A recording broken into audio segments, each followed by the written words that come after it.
Okay, guys, let's get started. We have attendance, 1311. Yeah, there is a pattern, of course, but it's random. Okay, so do your attendance, please, before starting.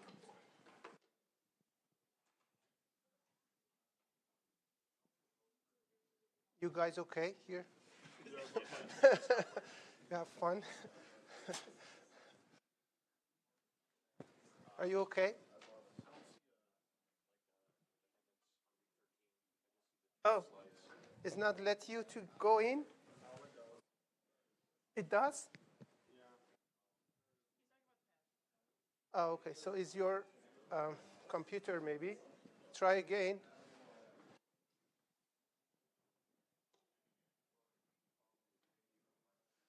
Okay, let's get started.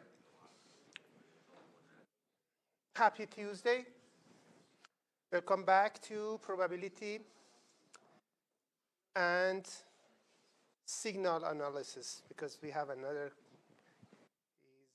random processes, but this is signal analysis, same. Okay, so we covered so many good stuff before. You learn what is random variable, how you can model the volt mathematically with uncertainty. We also learn how these random variables are changing respect to each other. We call that joint random variables. And the code, 1311, 1311. I write it here too.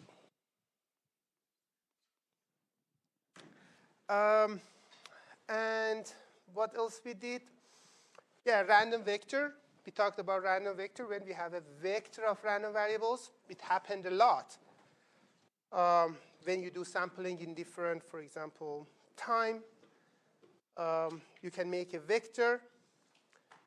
And when we are dealing with vector, some notations changing, like multiplication becomes dot product, for example, between vectors, or the matrix multiplication when you are going more than one dimension.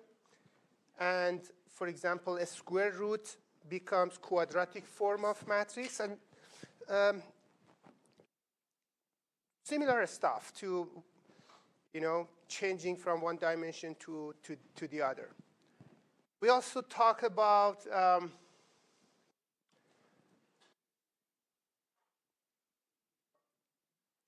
dependency, independent random variables. If you have independent random variables, PDF can break down, can factorize to product of each PDF. That was actually makes life easy, because dependency is a big issue, and solving dependency is a problem.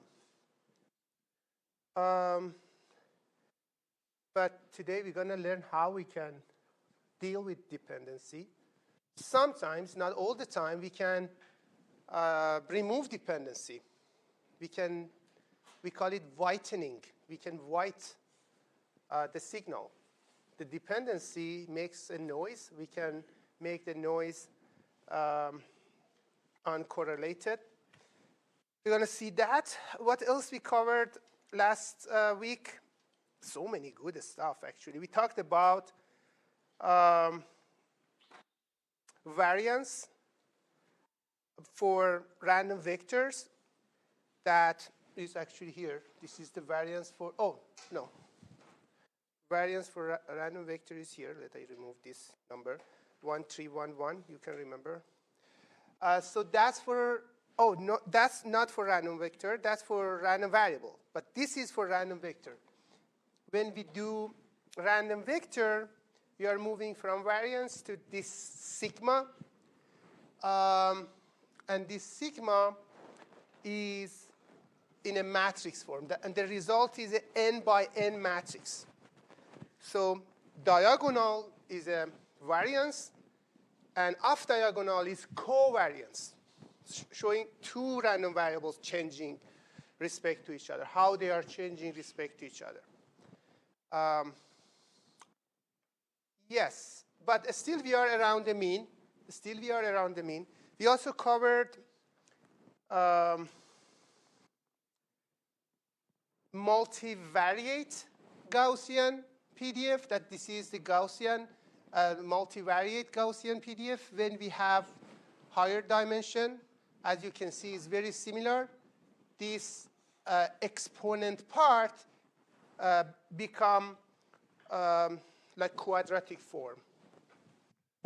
That's a quadratic form. Is that sigma is kind of normalize it. We're going to see this part a lot. This is like a normalization. You are normalizing it with covariance. And this is inverse of covariance. So covariance is uncertainty. Anybody can guess inverse of uncertainty means what? If we invert uncertainty, what is coming up? Certainty. Yeah, we call it information.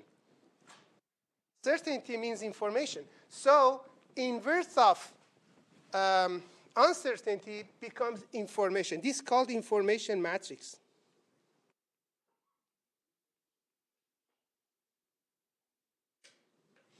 So inverse of covariance is a very important factor. It's showing how your data has information on it. Where that can be used in fusion, sensor fusion. When you do like critical tasks, you can't rely on one sensor. You need to use multiple sensors and then get the result together. We call that fusion. Data fusion or sensor fusion. We get the result of these sensors and fuse them together. And in that case, this information matrix is kind of the factor that we multiply by mean and add, something like that. Because it's how much information exists in this sensor, for example. We're going to see that also today. Two nice things we're going to learn today. Whitening or decorrelation, how we can whiten things. Whitening is very amazing. How we can make this dependency zero. How we can make this covariance, make the off diagonal of covariance zero. This is very interesting part. Lots of application. Whitening has lots of applications. You're going to see them. Probably you saw that in the previous course. I even don't know why signal processing, yes? How you have signal processing before this? Signal processing you need to be after this course, I think. I don't know. Because so many stuff that we're going to cover actually started today about signal processing. Signal processing, if you don't know this stuff, it should be pain. And whitening was part of that, isn't it? Have you had whitening in signal processing? That's the reason. You haven't had that because you haven't had the background to know that. But in this class, you're going to see how you can whiten a signal. A signal that has lots of noise.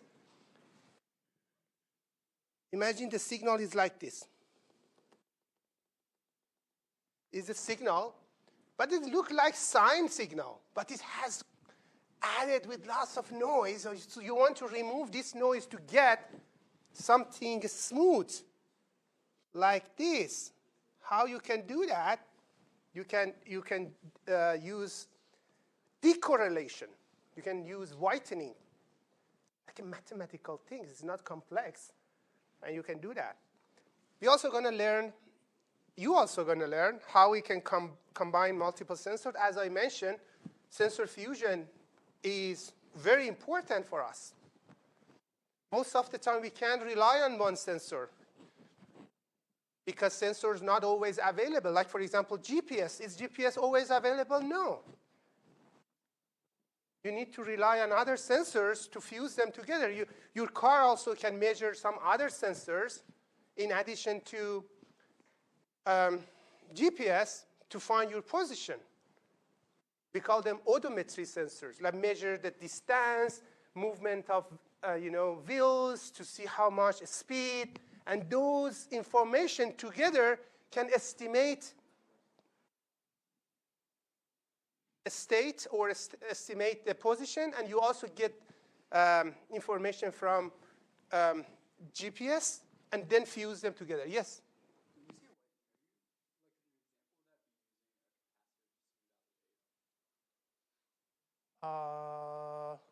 Capacitor to smooth the wave.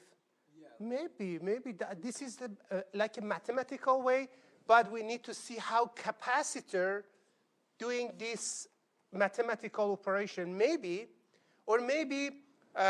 approximate what we are doing with the capacitor. Maybe it's like that. Maybe I'm not sure about that. Yeah, but it might be. If it's doing that, like kind of doing this mathematic part simple with just capacitor, for example, it might be. I'm not sure about that. You should ask your other professors that teaching. My expertise is not, electronic, but it might be. But I can check it out for you. Yeah, it might be. It's a very good question. Yeah, of course, so many mathematical things that we are seeing. We can implement it using electronic stuff like capacitor, like other things, diodes, for example. Maybe, I don't know. Okay, but that's sensor fusion, and we're going to start random process. Random process is the not only part. We have two leftovers from this semester. One is random process.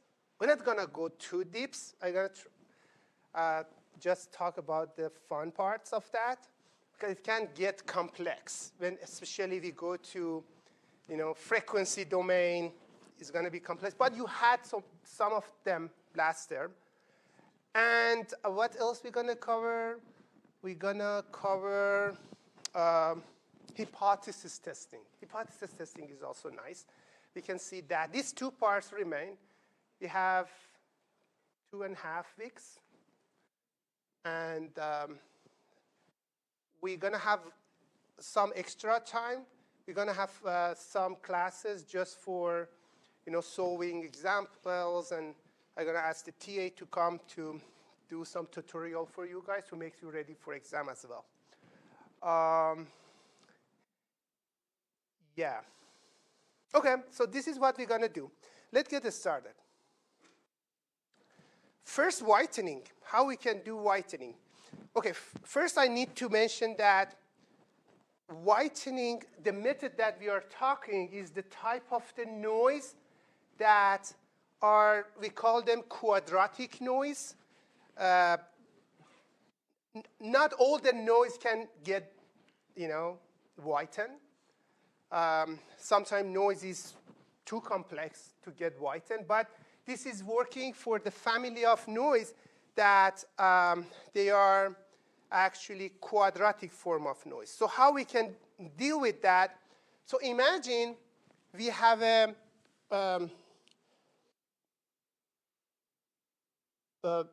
random vector, but I'm just I consider two of them to just can imagine that. So imagine we have a random vector x1 and x2, and the mean is like that, and covariance is like that. So covariance is actually, here we have something new. Correlation, covariance. Yeah, I think I had that here. Yeah, this correlation coefficient, what is this coefficient? So we should define this first. This is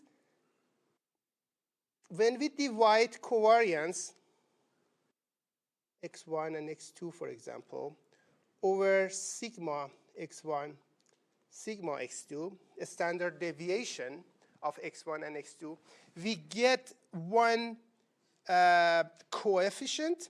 That this coefficient is called correlation coefficient. This coefficient is between -1 and 1 and give you lots of information because it's kind of unitless. It's kind of unitless. You are removing units, what they call unitless. Yeah, I think so. Yeah, unitless. Like for example, if the covariance has unit, it has like a meter, for example. When you are dividing that by a standard deviation, you're removing that. And this is a unitless, and this called correlation coefficient. And it's always between -1 and 1. When is 1, is showing that it has when it's close to 1 or it's positive, means there is positive correlation. The positive correlation exists, like x increase, y also increase.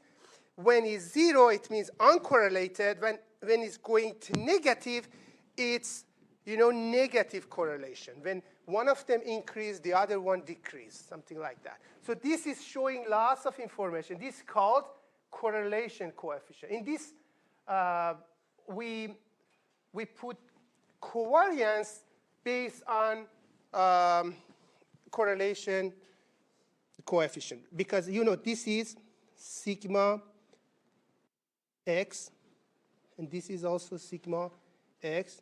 This is sigma x1. Or maybe because we have x1 and x2, we can x1 and x2.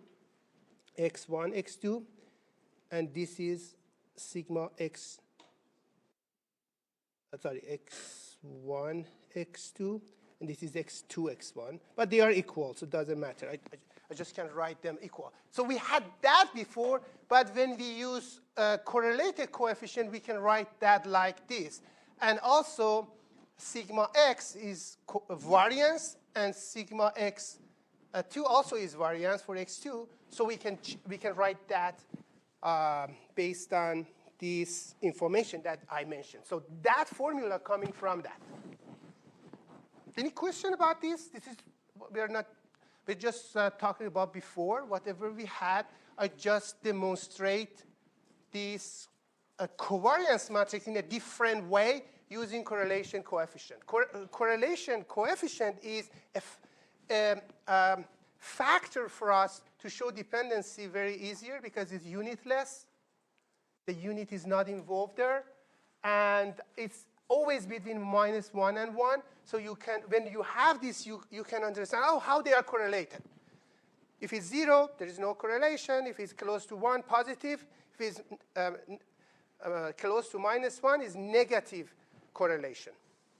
That's very good factors. Give us lots of information about how x and y changing regarding to how x1 and x2 related each other, or respect to each other. Okay, so let's do whitening. So first of all, is this white by itself?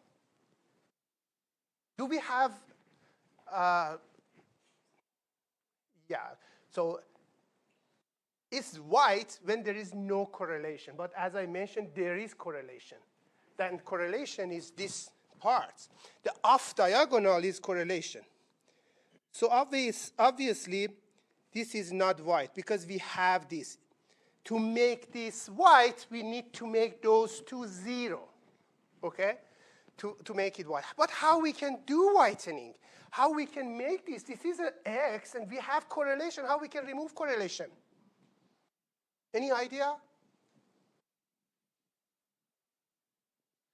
First, we need to see where this correlation coming from. We are imagining this correlation coming from transformation of some variable like z to x. We had some variable that wasn't correlated before, and we transferred that to x, and this correlation came. We are imagining that. If we imagine that function, we can kind of do reverse of that, isn't it? So imagine the correlation is coming from this formula. Let I clean this up. So if it's already transformed to the correlated one, if we again transform it back, we can whiten that. We are imagining we can transfer it back with another transformation. This is another transformation. So we are saying we find new transformation Y that is one matrix A here, because everything here is vector matrix. It should be vector here. Yeah, vector, sorry. Yeah, that's a vector. Vector A and x minus mu. And if this is white, the sigma Y need to be I, identity matrix. And but we know in linear transformation, sigma has this formula. Sigma, when you have transformation that this matrix A exists, so sigma changing quadratically respect to A. We had that before. This was one of the parts that we explained last class. In one dimension, you had something like that. To remind you, A, x plus B, for example, the mu of y is A mu of x. The sigma of r is A squared sigma square of x. Do you remember that? That was for one variable. When we go to the matrix, the square becomes quadratic form. This is also a square. This is kind of a square. OK. Any question about just this part? This was from last class. We didn't add anything yet. OK, we haven't. But we need to know a little bit about this matrix. This is the covariance matrix. And covariance matrix is kind of symmetric. If you find the transpose of that is equal to, that's a symmetric matrix because these two are equal. OK, that's a good point. What about eigenvalue and eigenvector? Do you remember we talked about eigenvalue and eigenvector and mentioned a matrix can kind of represent using two principal components of matrix called eigenvalue and eigenvectors. So if we define that, we say, OK, if we have a matrix like sigma, we can write that with vectors v is equal to some eigenvalues v. This is the definition of eigenvalue and eigenvector of matrix sigma. If we have a matrix sigma, we always can find two values or two vectors or two matrices, sometimes become matrices when we go dimension. That v is called eigenvectors, and this lambda that is called eigenvalues, that they are principal components of matrix. So matrix has lots of information on it. Don't think it's just numbers. Matrix is not just numbers. Lots of information is in this matrix. And some of this information can get out using these principal components of matrix. So definition of principal components coming in this formula, you had that before, I'm imagining. When we go to higher dimension, this becomes actually like that. OK, so this is, if this Q is eigenvector and this lambda, capital, is a diagonal matrix of eigenvalues, we can write this like that. Why how this is coming from here. So we said in matrix form, vectors becomes Q matrix, and eigenvalue, a value become a vector. We call that with this, okay? And so from here, we can find, we're just going to bring that here. Okay, another good point that we need to know about Q is that Q is Q inverse is equal to Q transpose. This is characteristic of eigenvector. What this called? Any idea? Do you remember what this called? If transpose of a matrix is equal to inverse of that matrix. That's amazing, isn't it? Do you remember what that called in math, or any idea?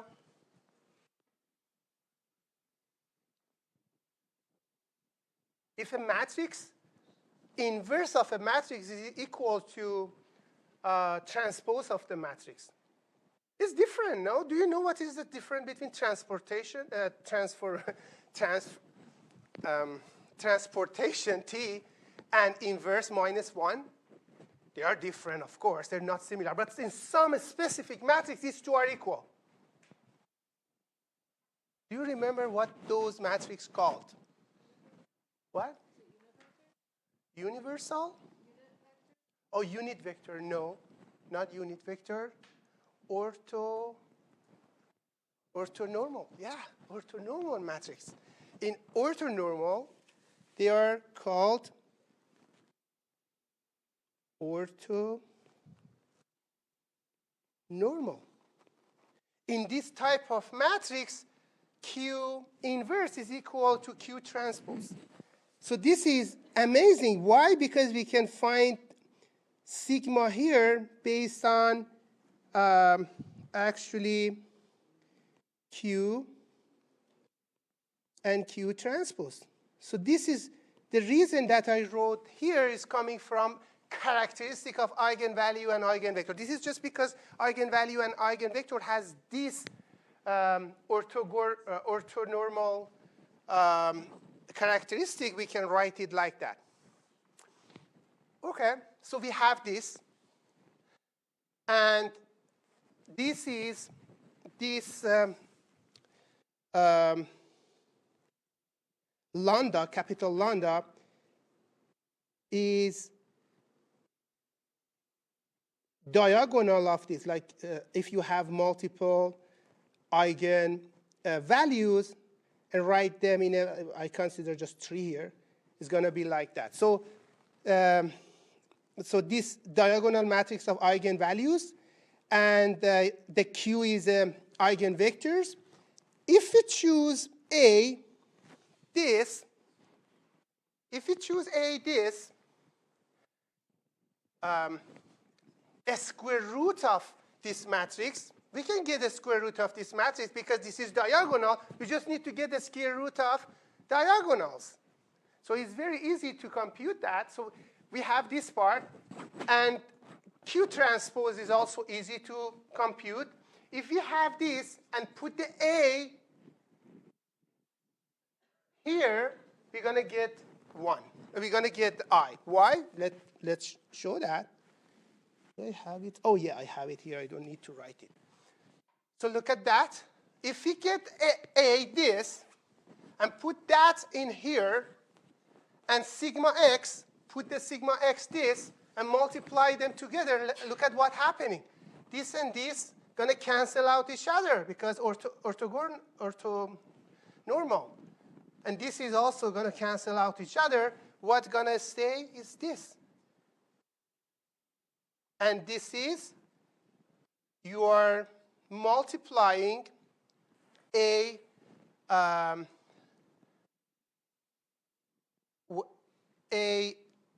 square root with 2 times a square root with A, and the result's going to be, is that -1? Yeah. So we have a -1. I made mistake here. Oh, yeah, it's not clear. It's because of, I have -1 here, but it's not showed there. There is -1. When we do this too, this is going to make A -1. It's not A, sorry, this Greek. And this multiply, this is going to be I. So proved. So the only way to whiten that X, you just need to find this A. And this A, everything is here. We have Q, we have this, and it's coming from eigenvector and eigenvalues. And we multiply them together, do a square root, and find it. Let's see in real example. In real example, imagine you have a sigma. You have a set of random variables. There are a set of random variables here. And in this set of random, in this cloud of information, you have dependencies because you see they are not a circle shape. They are ellipsoid or ellipse, whatever. It's an ellipse shape. So in this is showing dependency. This is showing off diagonal. As you can see, we have off diagonal here. Okay, we need to remove this. So we have this information. What we're going to do, first we can generate lots of random numbers based on those values using multivariate normal distribution. So we are imagining this information are Gaussian. So as you can see, they look like Gaussian. You know, they are concentrated around the mean, so it's Gaussian. Okay, so this is the values that we have, and we want to normalize that. We want to whiten that to make it as a circle, but it's not just circle, it's also scaled. It has two characteristics. First of all, is uncorrelated and it's unit variance. Uncorrelated and also unit variance. The variance is I. So we want to make it like this. How we can do that? Same way that we explained. First, we need to find eigenvalues and eigenvectors. In Python or MATLAB, we have instruction for that, like eigenvalue of the sigma, and give you U and eigenvalues. But because these eigenvalues are like lambda 1 and lambda 2 and more, you need to make that in a diagonal form. You need to make that as a diagonal form. You need to make 1 over sigma, a square root of this, or like this. Yeah, like this. In a matrix form. Lambda 2 and so forth. So we find this as well. And then we do matrix operation, multiplication. This is matrix multiplication. In Python is like that, and, or at sign, whatever. And we multiply that by U transpose, same as what we explained before. And then this is the whitening. This is A. This is like A. So what was A again? A was, if you remember, it was this minus 1 over 2 Q transpose. So we exactly computed from this. This W is actually A. And to white X, you just need to find new X. The new X is a white X is W multiplied by previous X. because you remember mu is A mu x white is A mu not white x. So this was because we transform that. When we transform something with the function A x, A become product for previous. This is the formula that we had. And for covariance becomes A square, or because this is a matrix, quadratic form of X, A, quadratic form of A. Okay? And if we draw it, as you can see here, it becomes circle. So when it's circle, it means they just have variance. They don't have covariance. They are not related on each other. They are not dependent on each other. They not affect each other. There is no dependency between x1 and x2 in this case. I mean, y becomes y, or here x white, for example. Any question about that? So yes, computation is a little complex to find eigenvalues and eigenvectors, but you always can use tools that you have. You can use MATLAB. You can use Python in coding. You can use those. But whitening, as I mentioned, has lots of applications. In signal processing, removing correlation signals, for example, in filtering, and in communication, for example, you can remove noise in communication. And in estimation, you can use that. As you remember, in estimation, we always try to make the noise white noise when we are adding that. So if it's not, we need to whiten that first. So that's something that we need to know. In sensor fusion, it's very important that we're going to see if you have multiple sensors, most of the time, the noise of those sensors are not white. So we need to whiten them first and then fuse them. That's also important. The kind of, we are making them same scale. With whitening, we make the noise in the same scale. Very important, very important. In machine learning, in AI, you can use that for feature detection, or that actually decorrelate features. So features also are important in AI, in machine learning, or image processing. Image processing is also another application. In image processing, pixels are so correlated. Pixels are so correlated because when close together, they're showing objects that they are correlated. They are from one object.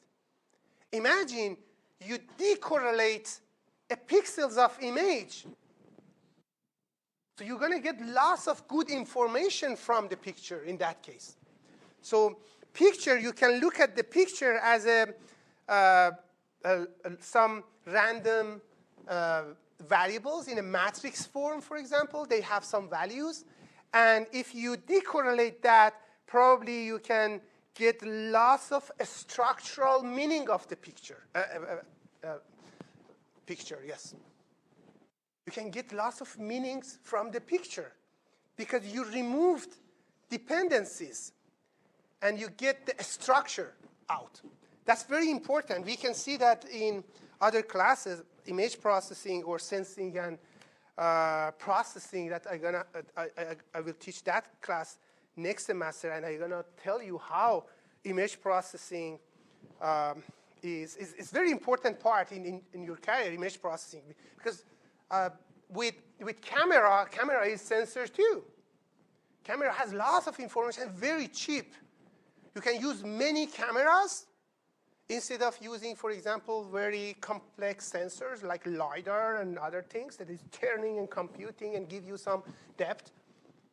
With camera, you can get the similar things. The only issue with camera is that the processing is complex because it's two-dimensional and is make it three-dimensional with color, But when you have multiple of them, you can even get better perception as LiDAR. Like the reason that Tesla, for example, doesn't have LiDAR and has multiple cameras is that. Because in camera, you get lots of more information. LiDAR cannot give you those information, colors, for example, and so many other things. But you need to play with the picture. How? For example, whitening that give reduce dependencies and bring out a structure of the picture that is important. So this is application of whitening. So we are done with whitening. Any question about whitening? So the main point is to compute this one. This is showing how we transform a correlated system to uncorrelated random vector. And that's random vector, isn't it? Look at that, 1,000 random variables there. They are around the mean because they are Gaussian, multivariate Gaussian, or normal. Normal means Gaussian. Anytime you say normal distribution, is the same as Gaussian.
Okay, I hope it's working now.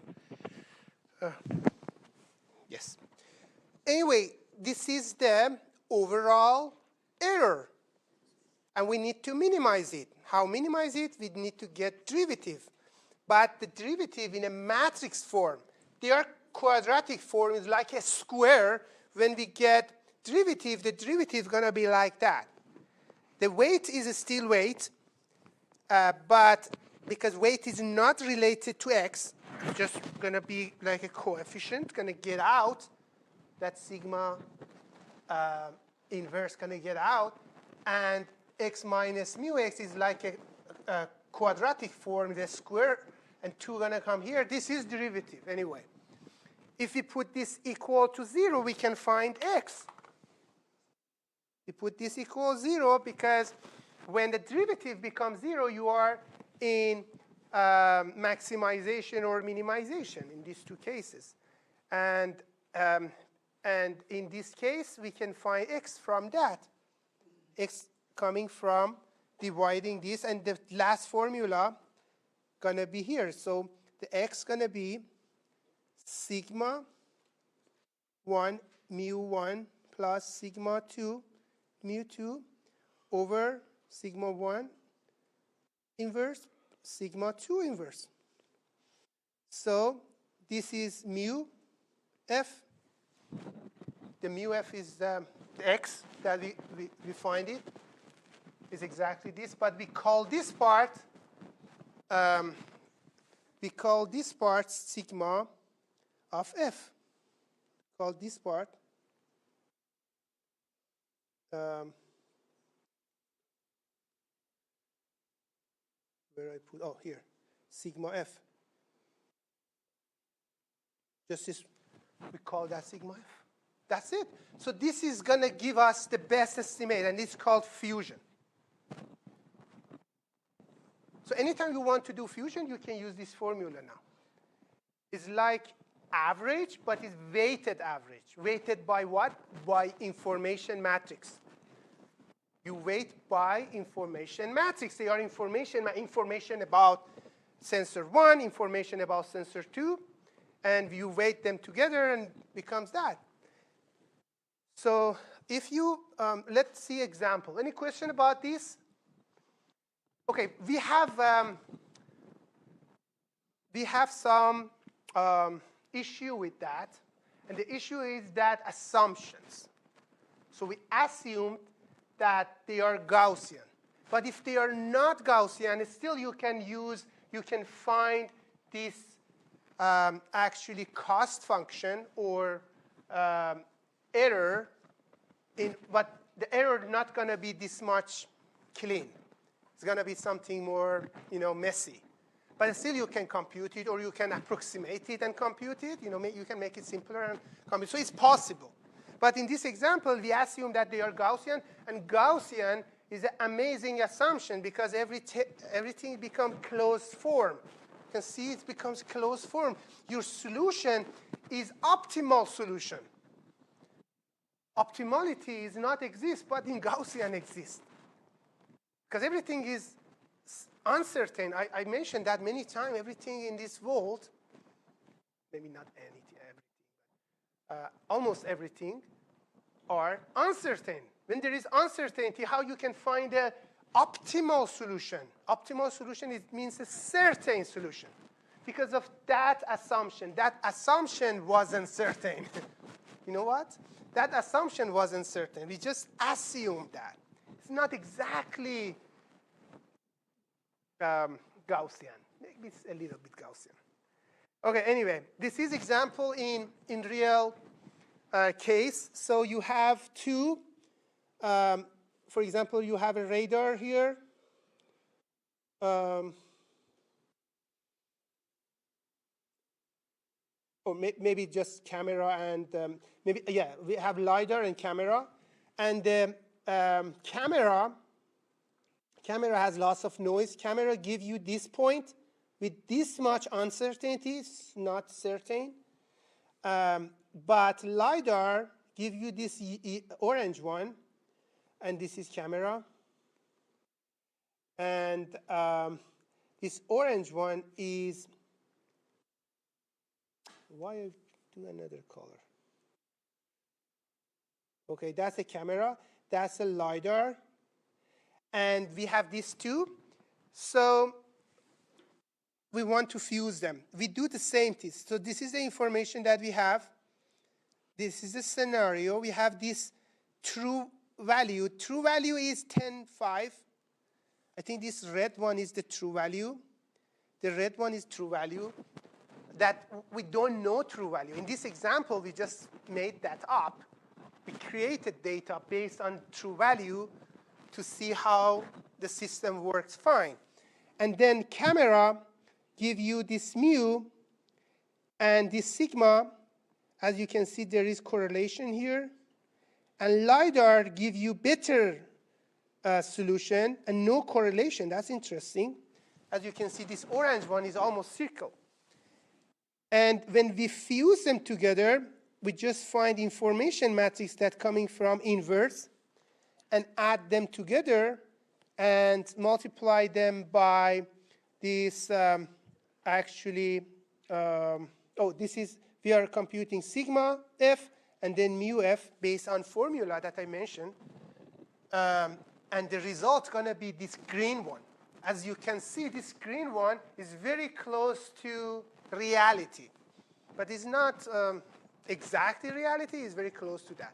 Compared to those two are much better estimation. And look at the uncertainty. And uncertainty is smaller too.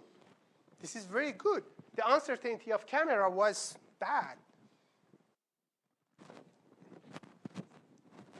This was example. It's not always that bad. Any question about that? That is a real example of sensor fusion.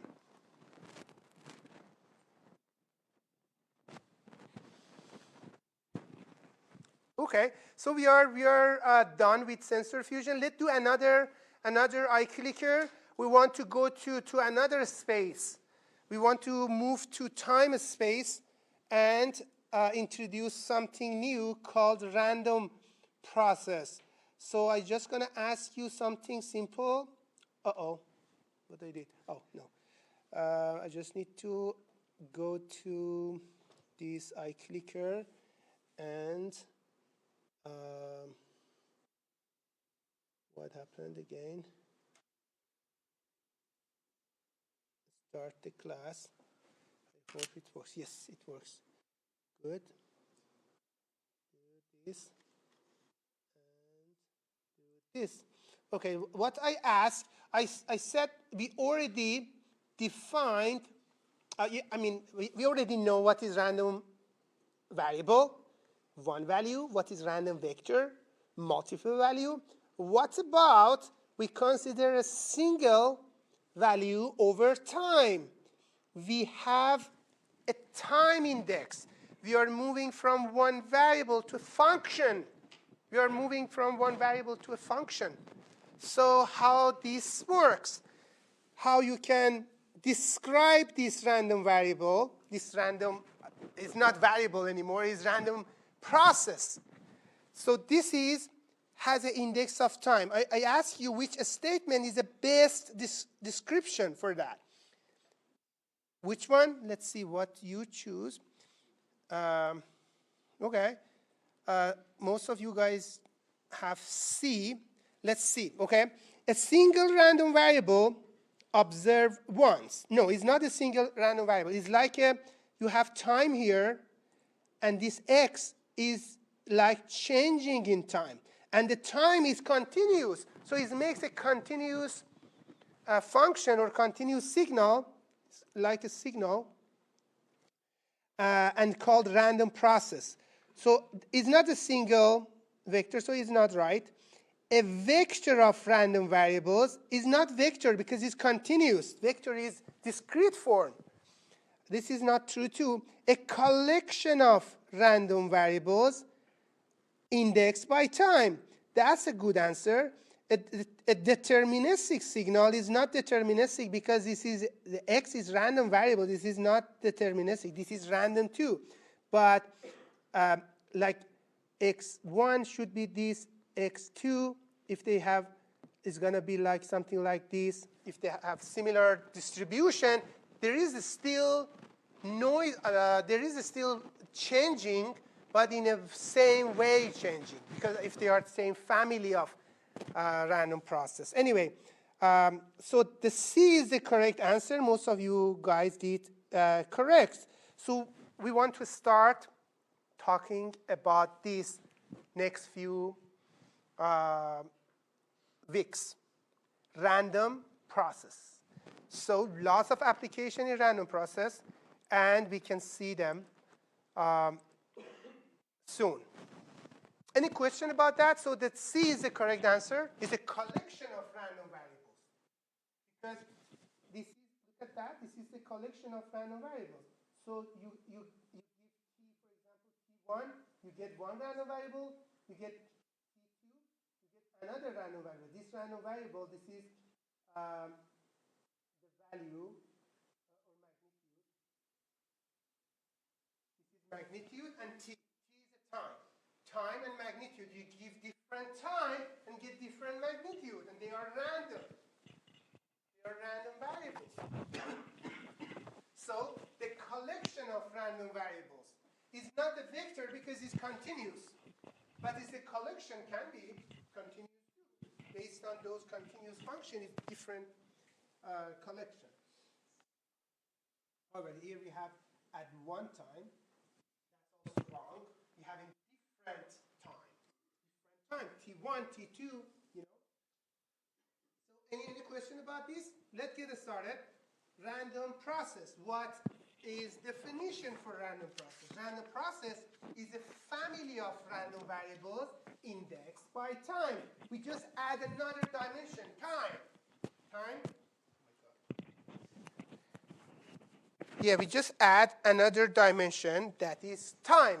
But time is continuous. That's the important part. Time is continuous. So it makes a random variable to a random function. That's very amazing. So instead of having just one point, you have a function. This is function. So it gives you lots of ideas. So this function can be a continuous trajectory, for example, that you can optimize it. The same way that you optimize x, you can optimize x of t. This was x. This is x of t, the time changing. So it's function optimization. You had function optimization, I don't know, maybe in neural network if you had before this. I don't know in which class you had neural network, but probably, but you need to know neural network. Neural network or any family of machine learning, like neural network, deep neural network, or convolutional neural network, they are all function optimization tools. They are optimizing a function. But here is also a function. We are also defining a function, and this function can be optimized using different methods that we can see, like a Gaussian process is one of them that you can use it for Gaussian for function optimization. And Gaussian process and neural network are competing each other. One of them is explainable, one of them not. Okay, so many amazing things coming from when you are moving from one variable to a function. That's give you lots of ideas, opportunities, and possibilities to model the world better. So the idea that we are sitting in class is to model uncertain systems or world. Anyway, so let's have more information about this random process. We define it as a x of t, but because it has different outcomes, so we also have omega here. This omega showing how this is changing. For example, we have in another outcome is going to be like that, another outcome like this. Is not always the same. That's a different outcomes, different omegas, but the time is still the same. Time is this vector, and this is actually magnitude. Okay? So this is random process. So the outcome produces a sample function like realization, and x of t is one of them, one of those realization. So time instant define a random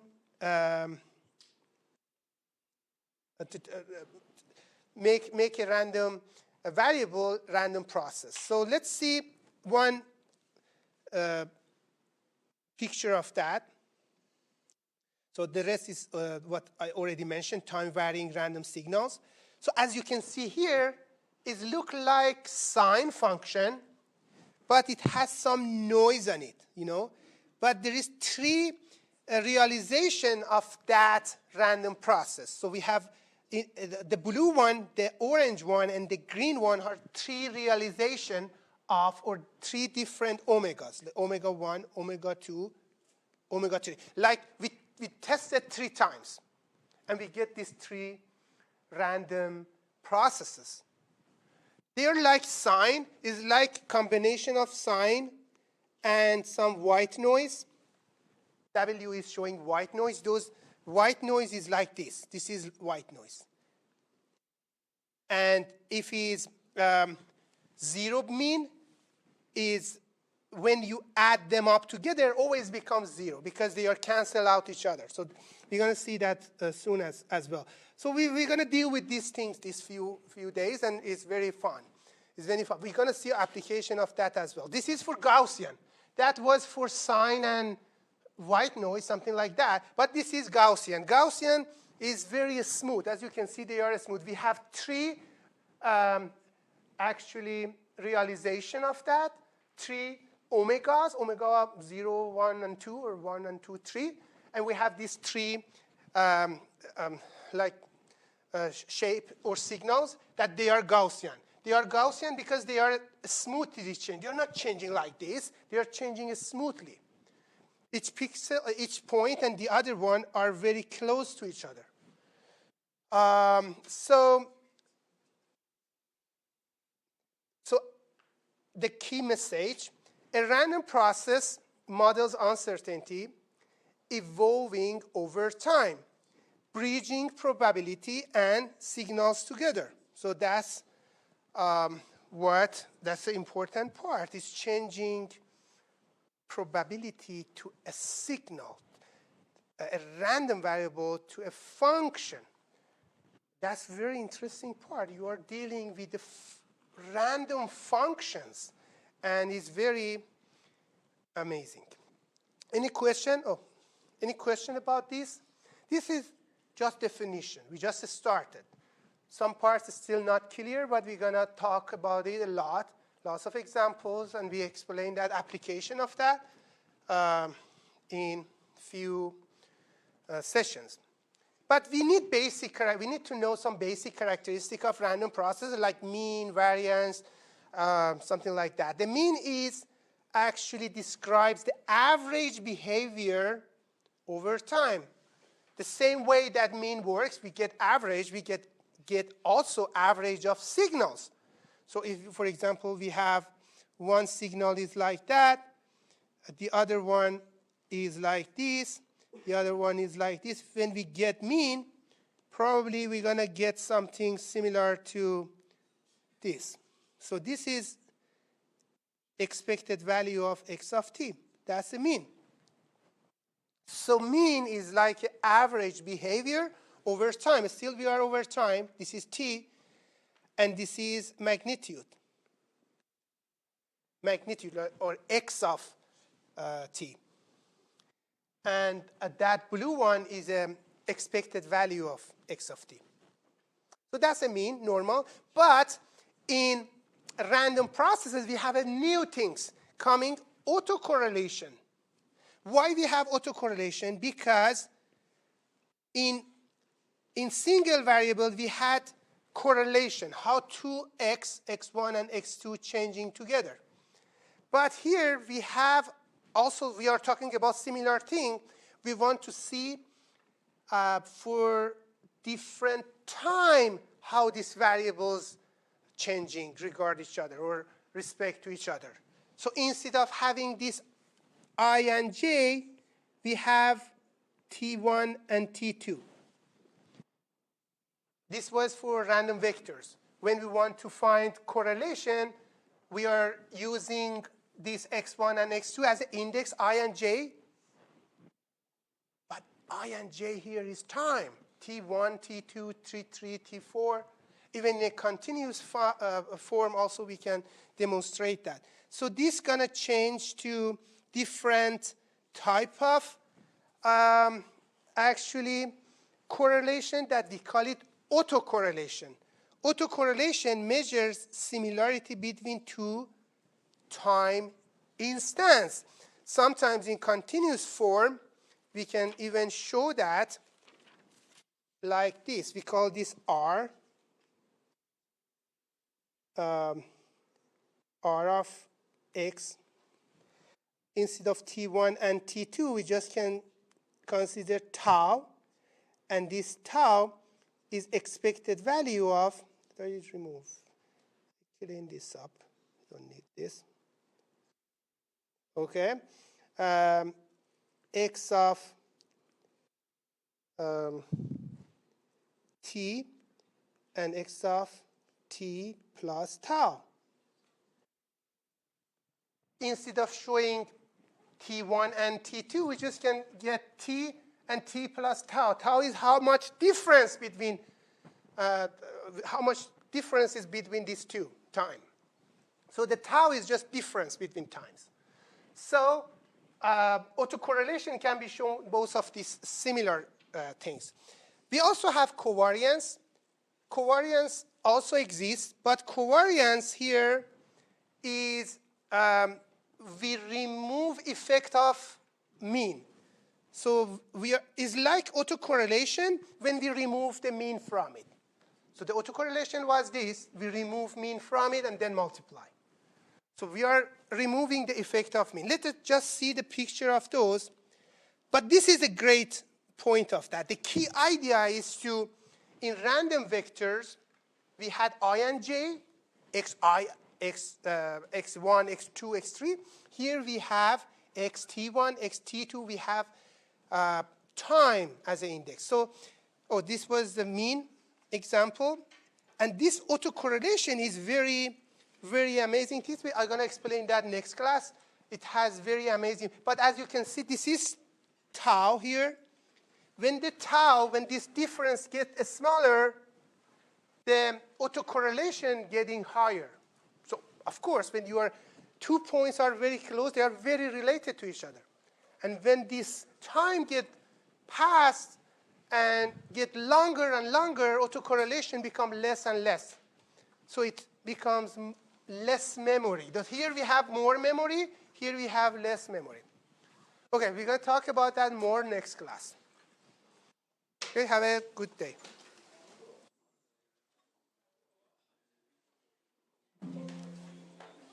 Wow, so loud. I have some questions on the homework, but I don't know if you have to like immediately leave. For homework? Yep. Wait a second. No problem. But did you submit your? Did you submit that? You already submit your homework? It's due tonight. Oh, is it tonight? Yeah. Okay.